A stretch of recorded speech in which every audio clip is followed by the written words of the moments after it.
I'm Mark Dresner, and this is Research TV, delivering the insight scoop from research leaders and experts.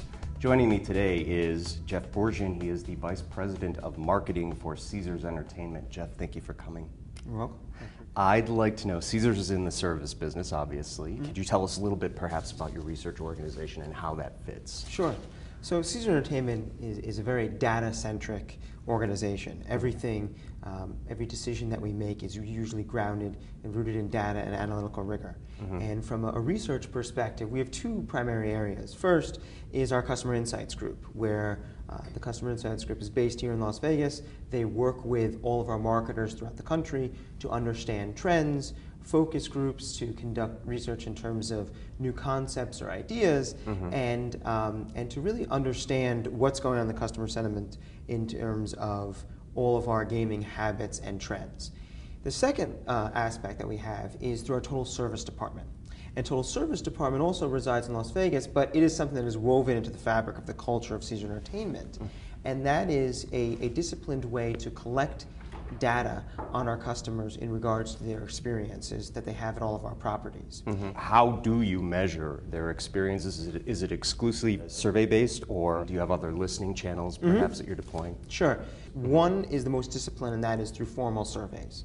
So we have a survey process that if you're a known customer that comes to us, and when I say known, meaning that you have a Total Rewards card, we have your address, your information, and you're willing to respond to us, we send you a survey after a certain amount of time that you've been in our casino, usually within 72 hours to 7 days.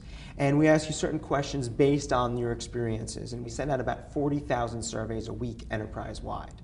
So it's a pretty rich data set. I should say so. And that is the most disciplined format. We have other, I would say, informal channels through social media. This has been a fantastic resource, one, to build engagement with our customers, and two, to be able to speak to them real time. So in case there's an issue, there's a problem, to be able to understand what the sentiment is and keeping a tight grip on the pulse of what's going on in the market, maybe outside our doors and not with our core customers. Social media has been a fantastic channel.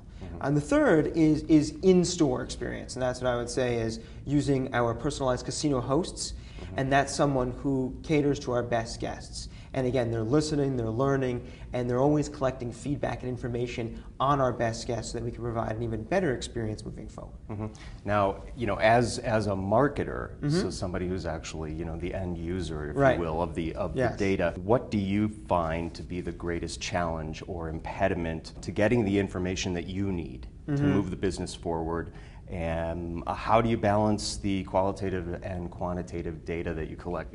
Interpreting the surveys and going through and understanding what the customers are saying, one of the challenges that we face is that sometimes we have something in mind, a hypothesis that we want to correct, or we feel there's a trend, but not always are our customers are explicitly explaining that and telling us through the surveys, although their quantitative behaviors show that. So we may look at their gaming patterns and it may show something, but the qualitative data is not matching up to that, or vice versa. And that sometimes can make it very challenging as a marketer to say, how should I act and let me balance this? If the customer is not explicitly telling me that they have an issue with something, but their behavior may be showing that, is it something subconscious? Is it something that they just don't recognize that it is an impediment to the business?